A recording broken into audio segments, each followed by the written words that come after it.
नस्तूर भाई, इस बार आप लोगों को कोई ऐसी तरकीब सोचनी पड़ेगी कि बिलबतौड़ी और हामून जादूगर बच के निकलने ना पाए। यही तो मुसीबत है भाई साहब कि वो कमबख्त हामून जादूगर ऐन मौके पर गायब हो जाता है। आखिर उसके पास कौन सा तिलिस्म है नस्तूर भाई? बस वो कोई तिलिस्मी मंत्र पढ़ता है और फिर बिलबतौड़ी समेत गायब हो जाता है।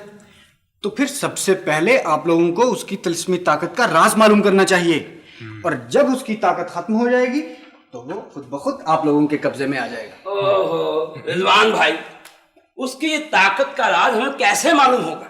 यही तो सबसे बड़ा प्रॉब्लम है। नस्तूर भाई, आप लोग परीजाद और जोगन परी से मशवरा क्यों नहीं कर लेते?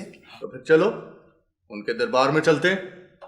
खुदा आप लोगों को कामयाब करे। इंशाल्लाह हम कामयाब लौटेंगे। चलो यामाग, चलो चलो जकूटा। चलें। ज़ैबीना। या अल्लाह, ये लोग कामयाब होकर वापस लौटे।